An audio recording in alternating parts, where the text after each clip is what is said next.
everyone. This is Luke Johnson from Noetic, the Humanities Teaching app. And again, Dr. Jonathan Cook has come to enlighten us in regards to the works of Herman Melville.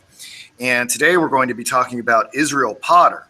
Now, we've done Pierre and Moby Dick, and this seemed to be a bit of a departure from the other works in the authorship that we've looked at, Dr. Cook. But that could be because I don't understand it as well. So I know that you're giving a talk in England, and I think this would be a good time to let people know the nature of the talk, where you're going to be giving it, in case anyone is watching this and wants to show up for it or can attend the conference. But yeah, why don't you give a little bit of a preface about what you're working on, what sort of research you're involved in right now? Okay. Well, the conference is the 11th International Melville Conference. They do these every few years around the world to get global Melville scholars together. And it's going to be in London, June 28th through 30th. So it'll be a chance for people who would normally not really get a chance to meet each other and hang out. I'm presenting on Israel Potter, and following up on my interest in Melville and religion, I'm presenting something on the influence of the book of Ecclesiastes on Israel Potter, because it was a biblical book, Old Testament book, that meant a lot to Melville, and he knew it very well. He commented on it in a letter to Hawthorne in the spring of 1851, saying that it was one of the biblical books that meant the most to him.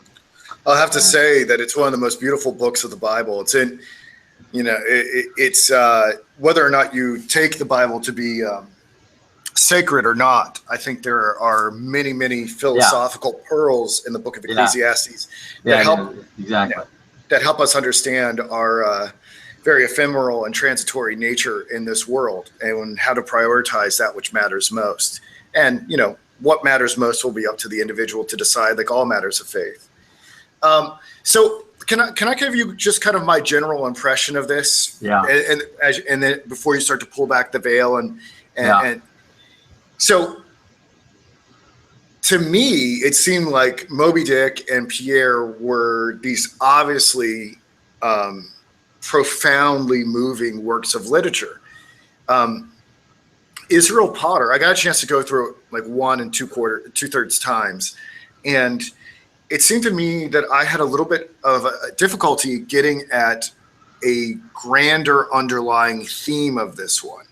And I guess that's why you're here today, is to sort of illuminate what those grander themes are that are going on within Israel Potter. The best that I could do, and maybe I'll just throw this dart and you can we'll look at it, is that there seems to be some significance to the name Israel Potter. I've been spending a lot of time in the Old Testament, and how God handles the Israelites is I don't want to say erratic, but they go through cycles of piety and apostasy, and I wonder if there's something of that going on within this text. But I get the sense that there's something about the trials of a people coming to age, of a person coming of age. But that's my best guess. So throw that out there, and maybe you can talk about where how Melville decided to write this book, what was influencing him, where it came from, where it fits in his authorship.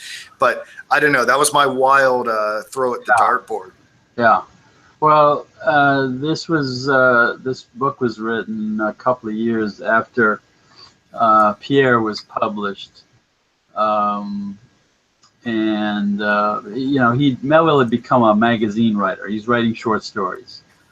This novel was published in Putnam's magazine. It was the only novel of Melville's that was serialized from July 1854 to March 1855, and then it came out in a book in March 1855.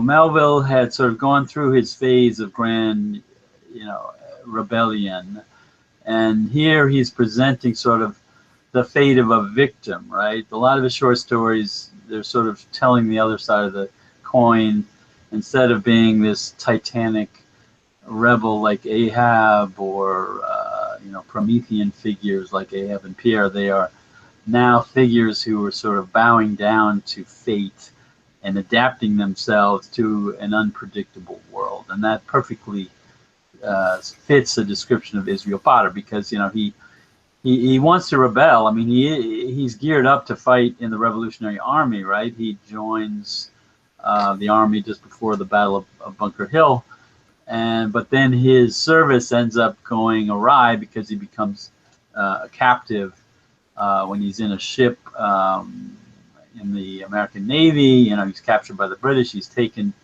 to England. He escapes. He goes to work as a spy, or a courier, actually, between few English gentlemen who were favorable to the American Revolution, and Benjamin Franklin.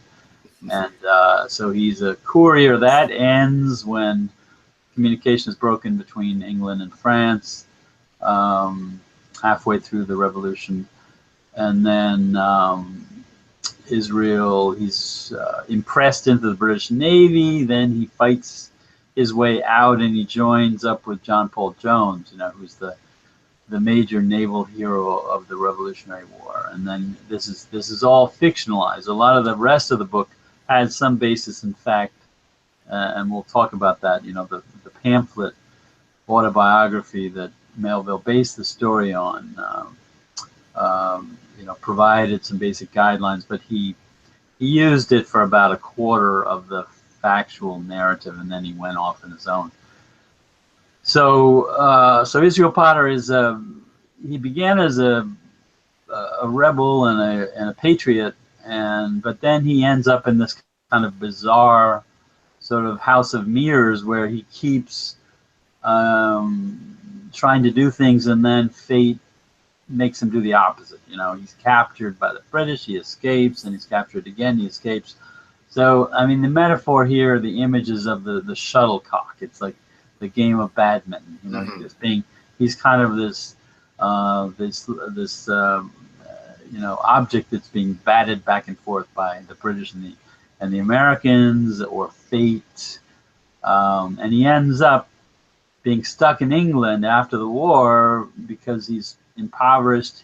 He married a British woman. He started having children. Then he's too poor to ever pay the money to go back to his home in Western Massachusetts until the very end of his life. In the novel, it's 1826, which was the 50th anniversary of the Declaration of Independence. So he arrives in Boston because the consul in London helps him to pay the way for him and his son. They go to Western Massachusetts, and his homestead is gone. No one remembers anything about the Potter family. They've moved out. So it's kind of like the utter futility of his heroic attempt to aid the country in its Revolutionary War. So it just shows readers just that the Revolutionary era, which was mythologized very quickly after the end of the war, right? It was, mythologized in a way that didn't do justice to a lot of contrary facts. So there was a big ongoing debate about how to commemorate the war and how to honor the common soldier, because right after the war, it was all the heroes who were celebrated, like Washington, right, the martyrs like Joseph Warren at the Battle of Bunker Hill, or James Montgomery, invading Quebec. He was killed there. So first of all, it was the heroic martyrs and the officers, and then gradually a lot of common soldiers were saying, hey, well, how come you're not remembering my story, and where do I turn to get thanks from my country, because I didn't get paid any money for my service. And so there was actually, in 1818, there was a Revolutionary War pension act to try to give money to any indigent veterans, and apparently so many people showed up, and some of them were presenting bogus claims. I mean, they had to present an affidavit of people who saying this is true, and then they had to get depositions of people who knew that they served when they say they did, But even so, there was kind of a scandal, and they had to amend the act in 1820 to make it a little more rigorous. So, you know, a lot of veterans in the 1820s are getting pretty old, and the historical Israel Potter, who wrote the pamphlet the novel's based on, came back from England in 1824 in order to claim some pension money, which he never got, actually. But it turns out a lot of his story of his life was probably fabricated, which Melville didn't know. But anyway, Israel Potter in the novel comes back in 1826, doesn't get a pension. He's almost run over by a triumphal car during the July 4th celebration in Boston. And then, of course, he goes home and no one remembers him. His home is gone. So anyway, the pattern here is of a type of character who submits to a bewildering fate. You know, there's no rhyme or reason. It's like human beings are kind of the victims of a capricious god or fate. So this is very different from Pierre and Moby Dick. But of course, the next novel he wrote was The Confidence Man, right? Which is a book about a very capricious god, but this time he's the main character, the Confidence Man, and he's interviewing human beings on a Mississippi steamship, showing how corrupt the country has come by 1856, 1857, and betrayed the ideals of the revolution. You know, the selfless service of people like Israel Potter. So even though this text is based on a historical figure that was named Israel R. Potter, yeah, of course, Melville being a genius, it was not lost on him that this person's name was Israel. So there was something to this idea about Israel Potter perhaps being some sort of symbol for the nation of Israel. But the viewpoint is one of being buffeted around by a capricious god rather than a people or a person that oscillates between apostasy and obedience. Yeah. So, the major myth of the revolution was the Exodus, right? They almost put it on the seal of the United States, right? The idea is King George III is the pharaoh, right? Yes. The colonists are living in Egypt, right? They're being squeezed for their labor. They're being oppressed, persecuted, right? And they need a new Jerusalem. They need, so God says, I'm going to give you guys a break. Let's get out of here, right? He raises up a leader, Moses. Well, of course, George Washington is a kind of Moses figure. So anyway, the dominant biblical crosses the Delaware. Yeah, just right. like the Nile. Right. They were all drowned in the Delaware. Yeah. Well, anyway, that was the dominant myth. So Melville, he comes across this character named Israel Potter, and he thinks, aha, this is another story about the American nation. Because of course Israel is the Old Testament type. In religious symbolism, it's the type of the American colonies. I mean, this was part of the Puritan legend, right? When they came to the New World, they were the Israelites fleeing themselves from oppression from Babylon or from Egypt, right? So it's a whole new chapter of the story of these people who were privileged in their relationship to God, right? So Israel Potter, so the name Israel, he becomes a kind of surrogate for the American nation, but in a very bitter parody of what happened to, what the mainstream providential view of history is. Because, of course, in the mainstream theory, it was a big success. They got to the promised land. They fought a successful war. They liberated themselves from oppression from England. And they were well launched into history as, a nation blessed by divine protection, right? Well, the other name, Potter, of course, calls up the idea of the potter's field, which is traditionally where you buried paupers.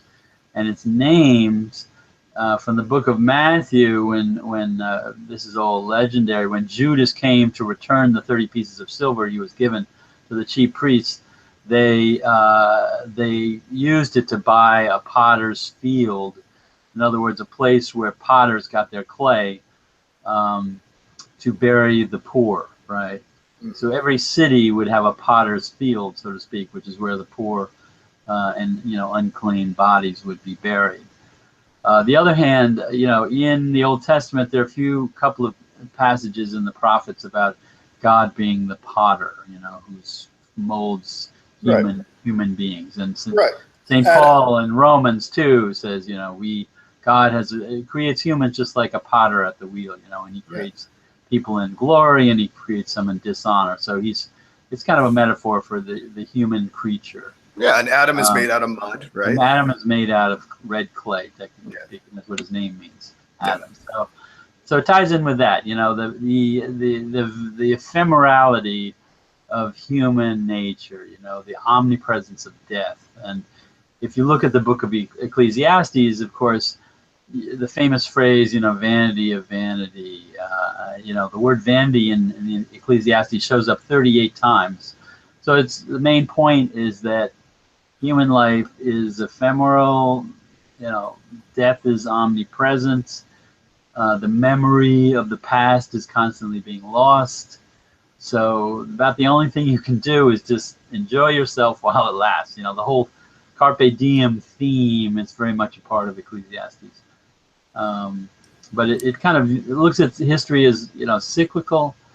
There's no providential God. There's no personal God. In fact, God in that book is very unpredictable, capricious. And so that's why a lot of biblical scholars don't understand how this book was ever canonized in the Old Testament.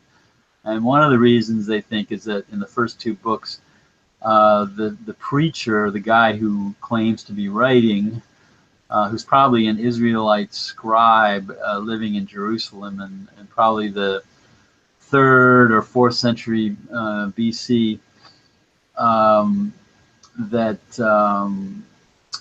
he presents himself as being Solomon, the wisest man of all.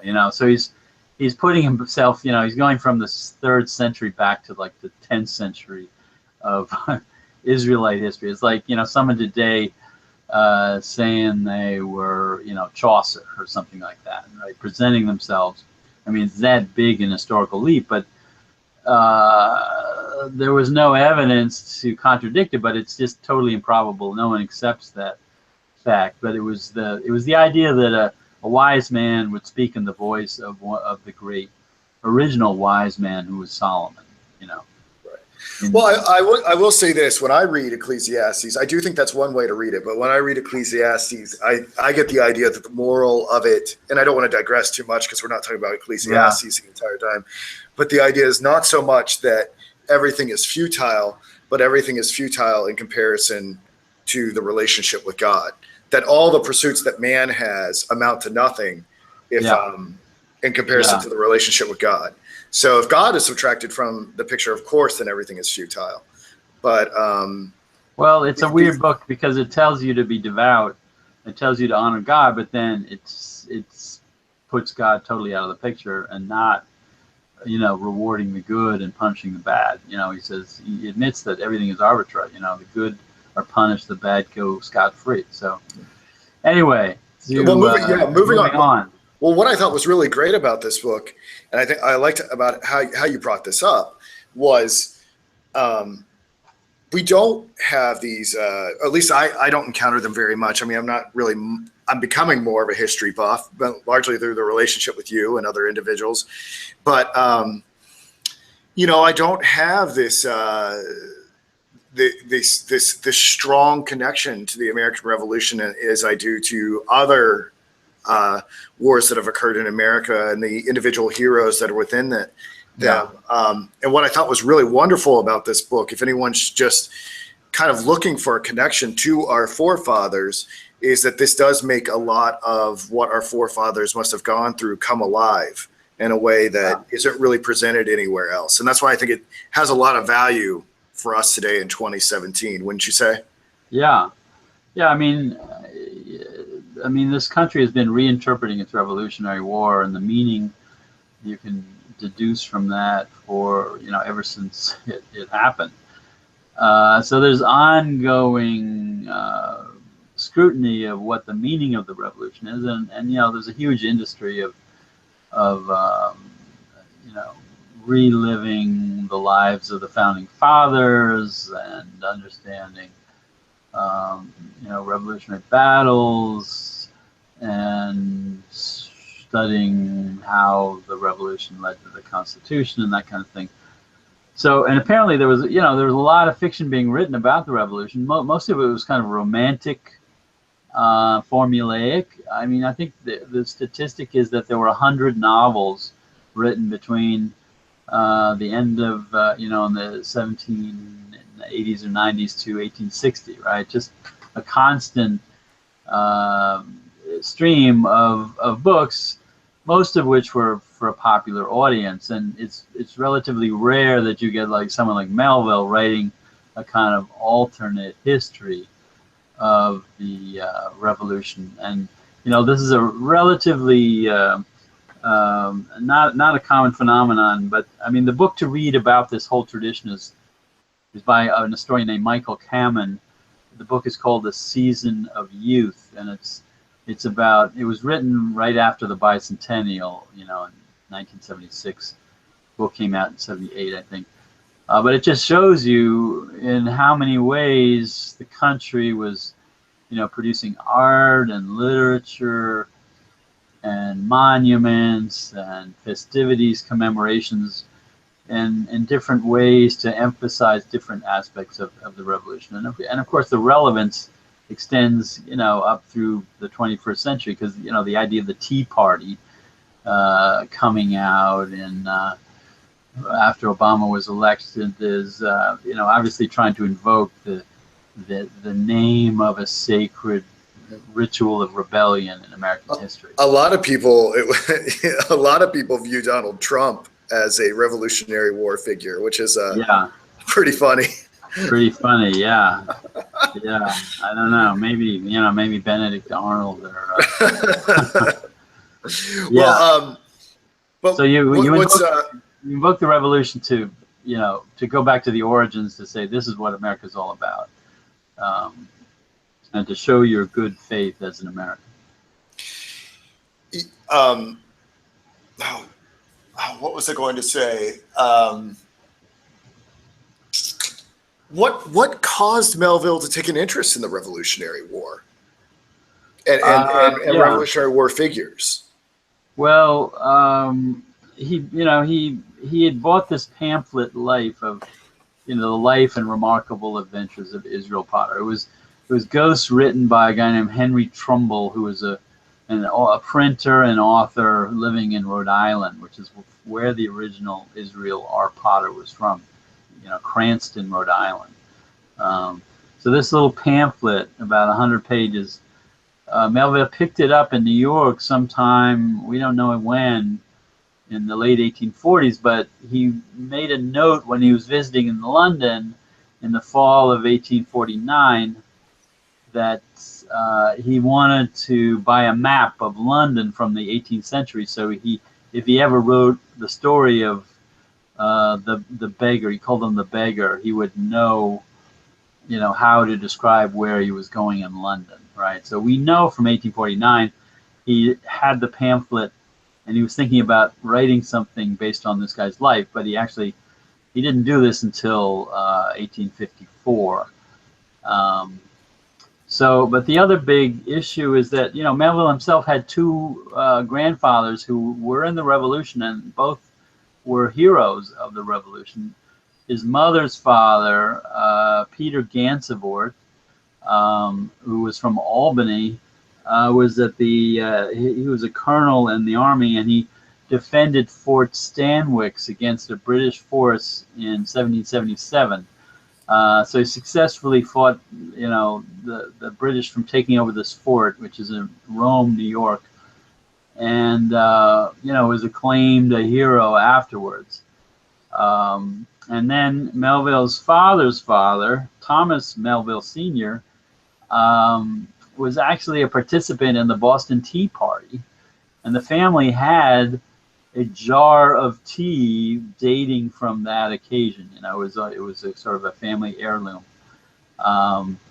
And Melville's grandfather, after the Revolution, had a job, an appointee job, as the naval officer of the port of Boston. So he was a civil servant for the city of Boston after the Revolution. So Melville, he knew that his family was pretty special in terms of having served, been highly respected for its service in the Revolution. And I think Melville, by the 1850s, mid-50s, he was feeling pretty bitter about how he got where he was, which was someone who owed a lot of money and was rapidly, going broke as a writer of brilliant fiction, when the country should have honored him for his service to the national letters instead of the military, right? So I think there was a lot of angst and bitterness that comes through in the book. He's projecting himself into this character. I mean, he's not an intellectual character at all like Melville. He's more of a sort of generic Yankee character, who's resourceful and sharp and capable.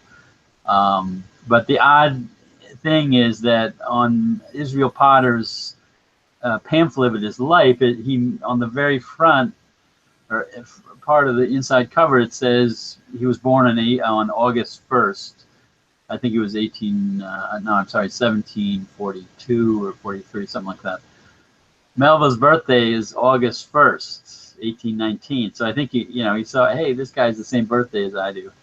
So it made him, more of a sort of surrogate for himself in some ways.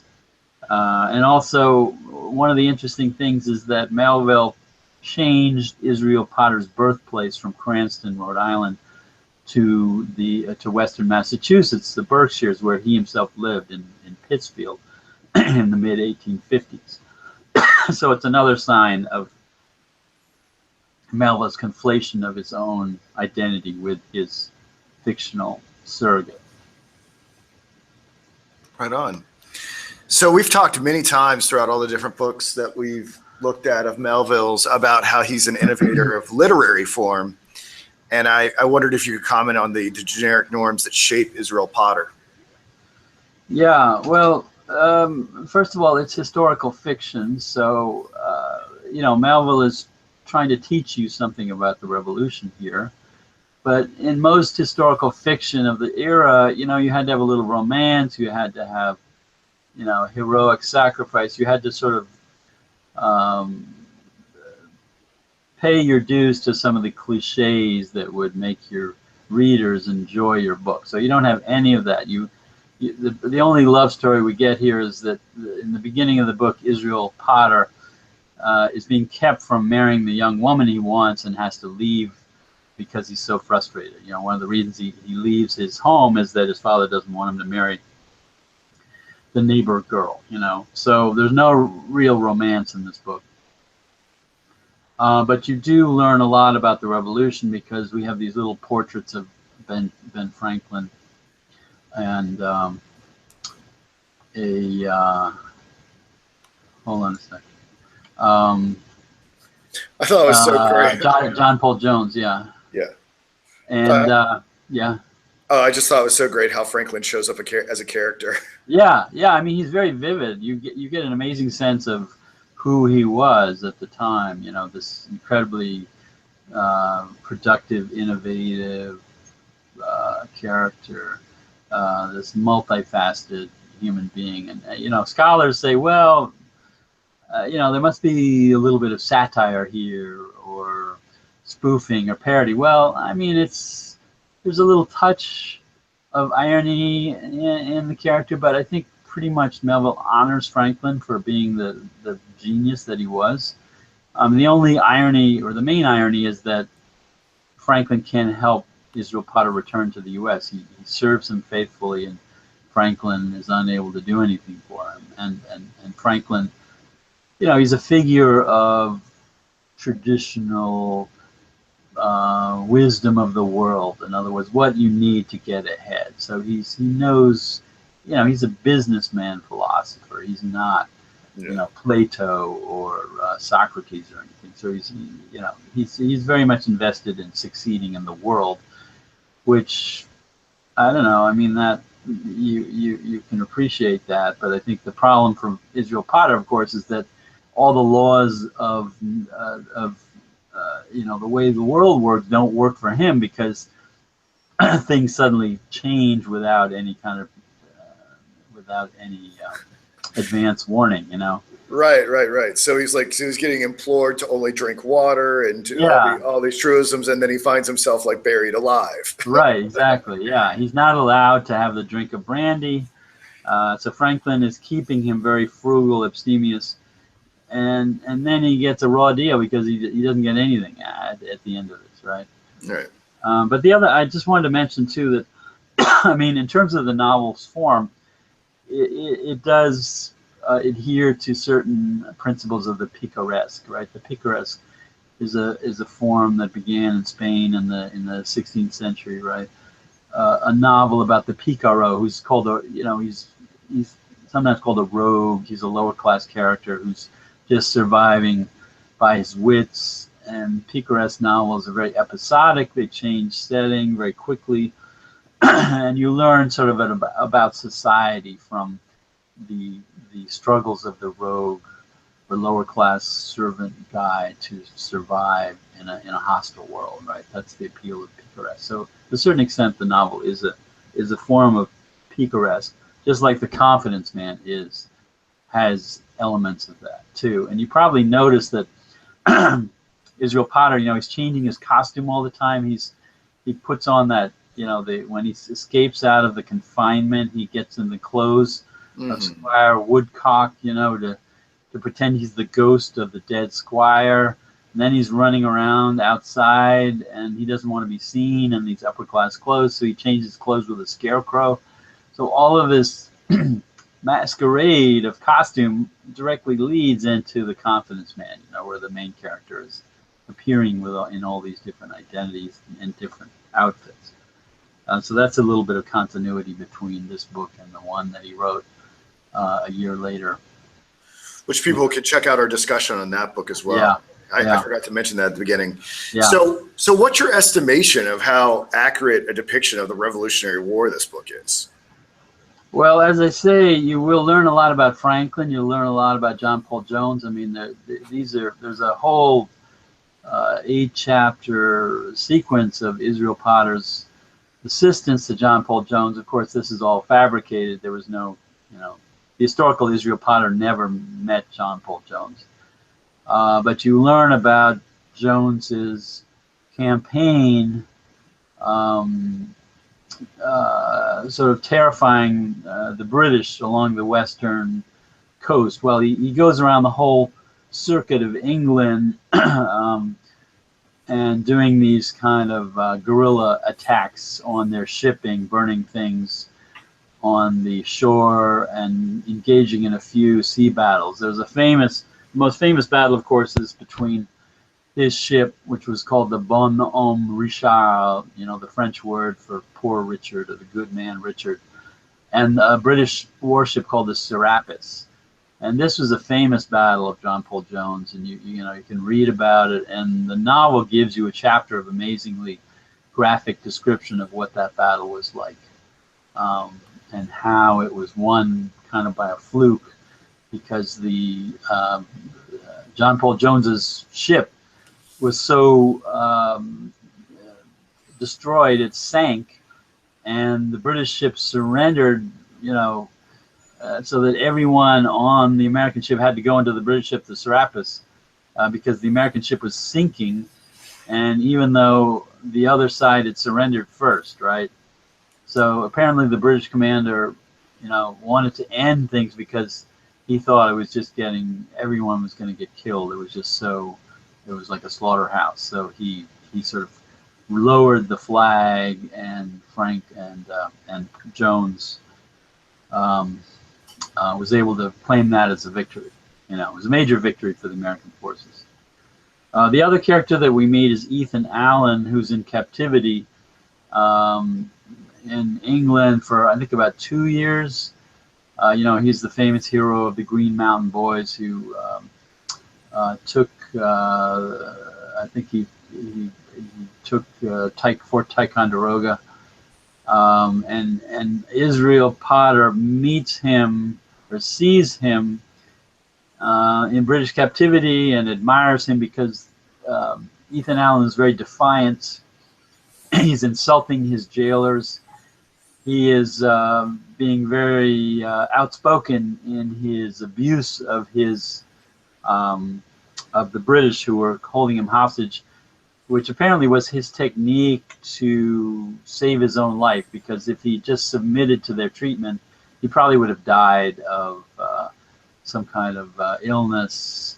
A lot of American soldiers died in the British hulks, in these ships where they kept the Americans prisoners, because of disease, bad sanitation, bad diet.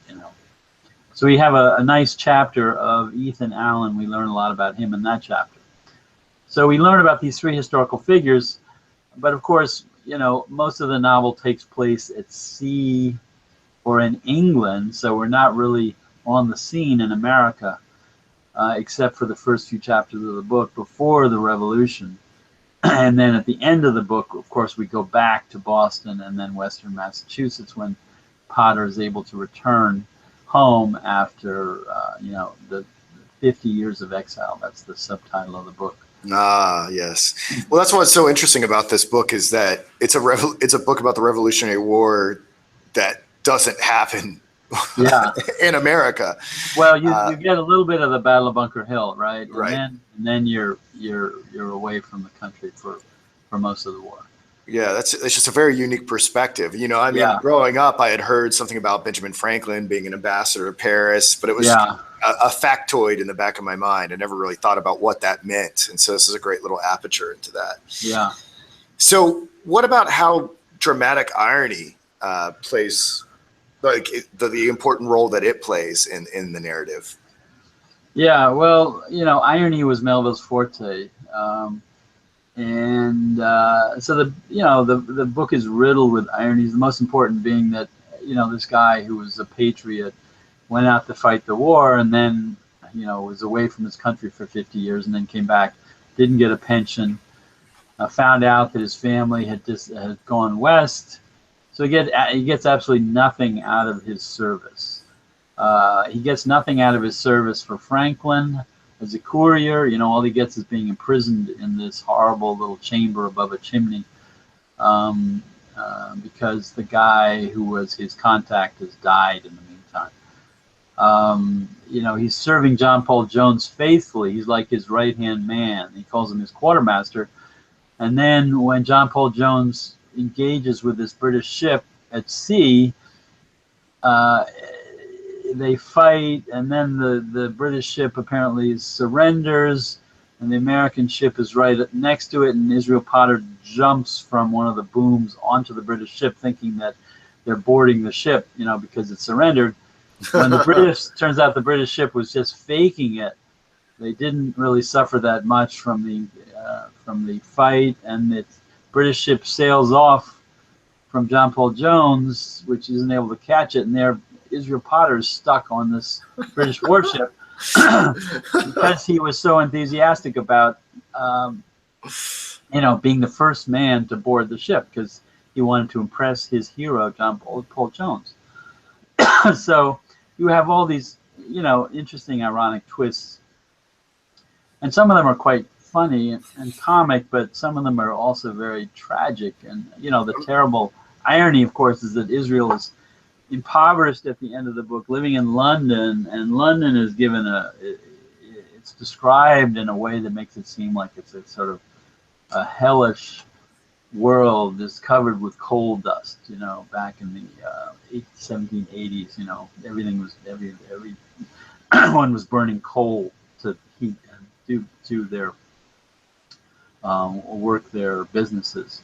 So there's a very grim chapter about Israel Potter returning to London, and he's an escaped prisoner of war. Now he has to find a way to make a living. He works for 13 weeks in a brickyard, and then that's just before London. Then he goes to London, and he ends up just living on the streets for a while. He's injured at one point, and a woman who helps him rehabilitate himself, he marries her, and then starts having kids. So he goes through some different professions. He ends up mainly doing caning of chairs. So he goes around London, offering to repair chairs. And all of this is described in the last couple of chapters. And this is borrowed from the historical Israel Potter, who really half of his book or pamphlet is about living in London and all the things he had to do to make a living, and the suffering of his wife and his children, and how hard life is in England, and how much better things were in America, even though he wasn't there. So he's trying to make a case, the historical Israel Potter, that he recognizes that the British system is not the way to go, right? That there's all this massive poverty and suffering in London. So a lot of his book is really this very grim reading, in which he's trying to make a point that he really struggled to survive, to sort of amp up his case for a pension, a revolutionary pension, which of course he never got. But Melville instead just has 2 chapters of description of Israel in London, and it's amazingly graphic. One of them is very heavily based on Dante's Inferno, the descriptions, and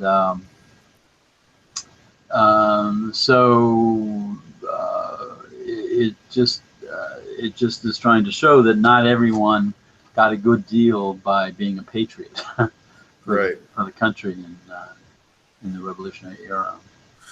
So what would you say? Like, how does this compare to other novels about the American Revolution? Like, I'd never heard of it before, and but that doesn't mean that it's not great. I mean, I never heard of Pierre before talking to you, and now it's one of my favorite novels. So what's your estimation about this work in regards to Melville's authorship? What's your estimation of it in regards to the other literature that's out there on the American Revolution? Yeah.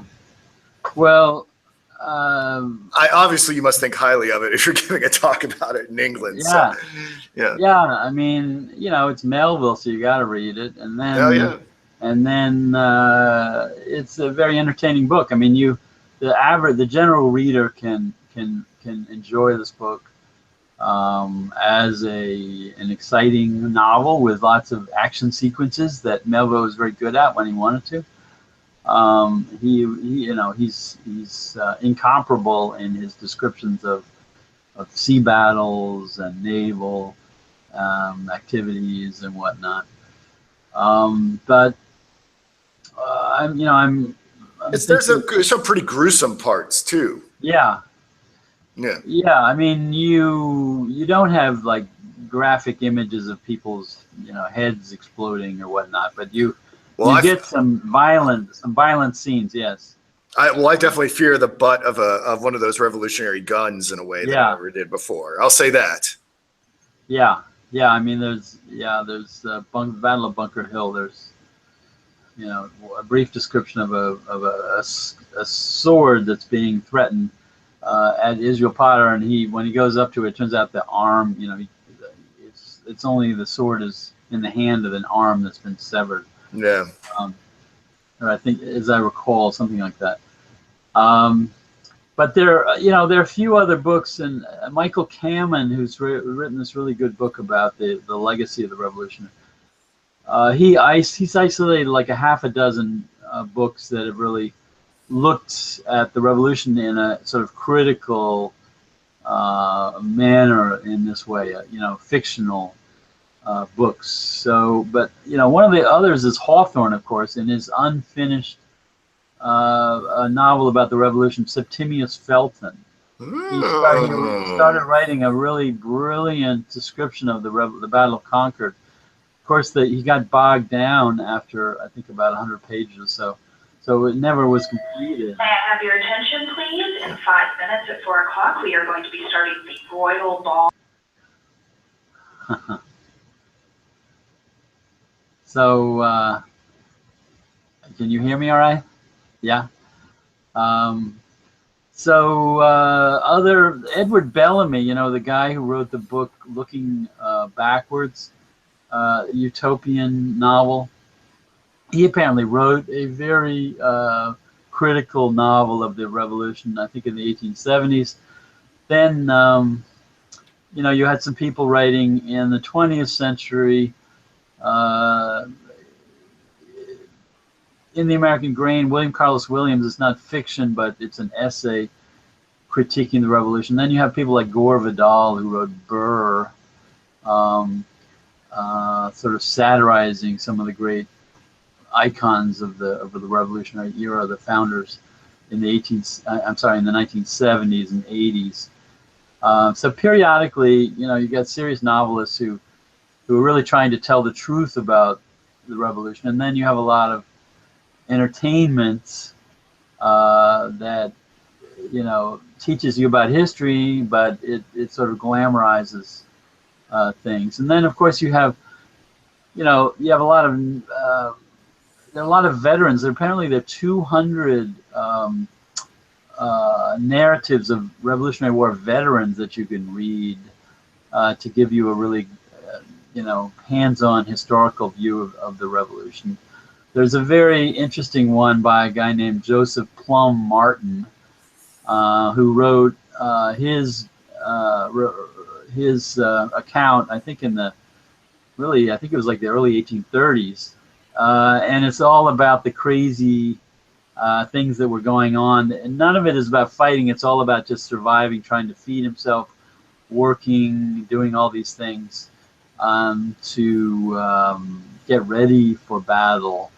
And some of it I think is actually quite funny. So it's sort of a satire. It's sort of the MASH version of the Revolutionary War. That's cool. And it's actually available, easily available in paperback. The guy's name is Joseph Plum Martin. It's about 250, 300 pages, and it's sort of the amusing anti-narrative of what it was like to be a Revolutionary War soldier. So, but that's, you know, the historiography of the revolution is pretty daunting, as you can imagine. I can imagine, yeah.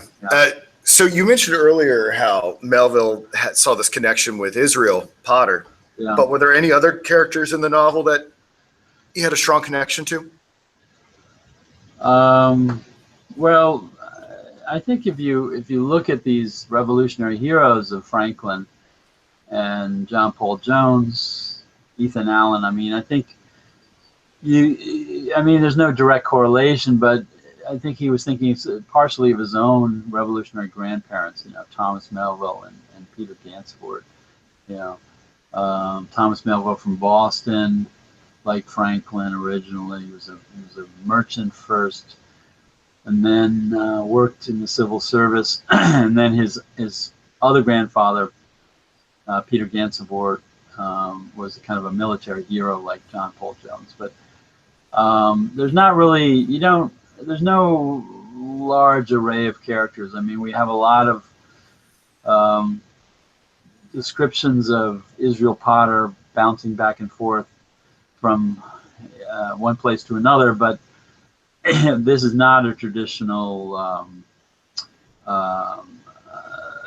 novel of manners or anything like that. I mean, this is sort of picaresque adventure. So there aren't any really other strong characters except for these dominant figures of Franklin, John Paul Jones, and Ethan Allen. I suppose the theme of being buffeted and not really rewarded for one's life's work, whatever, is something that Melville could relate to. Is not because at least during his lifetime, he didn't receive the critical reception that he thought he was deserving of too. Yeah, yeah. And when this book was written, he was really facing an imminent financial disaster because he had unwisely borrowed a lot of money from a friend of his or a family friend from Lansingburg, New York, and he used the money. He borrowed it in the when he was writing Moby Dick, and he used the money to fix up his house in Pittsfield and to pay some bills, but he couldn't. After the 6 months, he couldn't pay the interest on the loan, and the loan was maturing in 1856, $2,050, which today would be maybe like $30,000. And then he wasn't paying the mortgage on his house either, so he knew that there was going to be some kind of reckoning coming up. And fortunately, in 1856, his father-in-law, Lemuel Shaw, stepped in and relieved him of all this financial burden by settling his debts and then deeding his house over to his wife, so he didn't have any control over it. So it's kind of a little bit of a humiliating Right. result, but at least he was not going to be facing bankruptcy.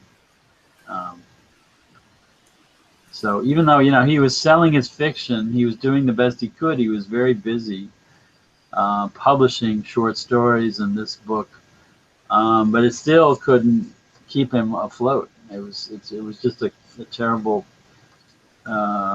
fact of the matter that you couldn't make a living as a writer at the time unless you had a broader base of popularity, like a lot of women writers did at the time. Domestic novelists like Harriet Beecher Stowe or Susan Warner. So, I mean, besides it not doing financially well at that time, I mean, did anyone like it? And has the perception of the novel changed? I mean, where does it stand today among scholars, and I guess maybe the general public, if you can speak about that? Yeah, people liked the book. I mean, they thought it was a big change. They liked the fact that it was adventure, that it had some great action scenes in it. So a lot of critics were relieved that Melville was no longer writing the kind of philosophical or rebellious stories like Pierre, or Moby Dick. So it got good reviews generally, and it sold fairly well. I think it sold definitely more than Moby Dick. I think it sold 3,000 or 4,000 copies, which is not a lot, but if you compare it to 100,000 copies of a domestic novelist like Susan Warner, right? I mean, it was respectable, but it was not going to make Melville rich by any means. So it was positively received, but then it didn't explode as a bestseller. Today, a lot of Melville scholars are sort of looking at it because it was neglected for a long time. They thought, some people thought that it was very minor work.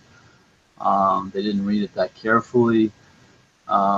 So I would say in the last 20 years, it's gotten some good attention that's making people aware that it's well worth reading. It's not at the top of the list of Melville works, but it's like anything he wrote. It's extremely impressive and very complex in some ways, and certainly something you can read more than once and get a lot out of.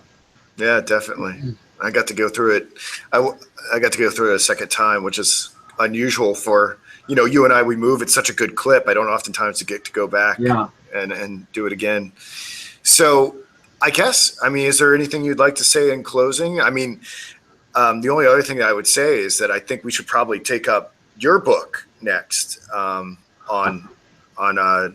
what's the proper title? I don't have it in front of me. You mean Inscrutable Malice? Yes, Inscrutable Malice. I believe we should take that up after you get back from giving this presentation. But is there anything else you'd like to say? This book? Yes. No, but just that it's a book that it's only about 180 pages, so something that you can read in 1 or 2 sittings, and it'll really teach you a lot about American history and entertain you. I mean, there's actually a few parts of it that are quite amusing, quite funny. It reminds you that Melville could be a brilliant comic novelist early in his career when he wrote a book like Omu, which is hilarious.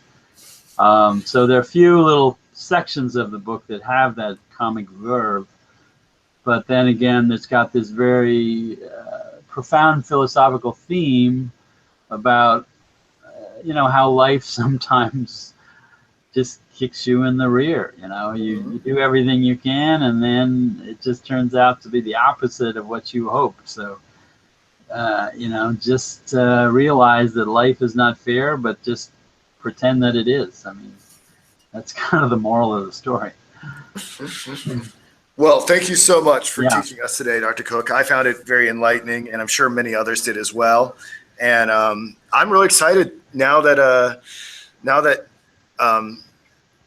we're taking a little bit of a break from Melville, or Melville. We get to look at him through your assessment of him through your book. So I'm excited to dive into your book, Inscrutable Malice, and we'll be back next time with that. So thanks again. Okay, good. All right. So everybody can find this.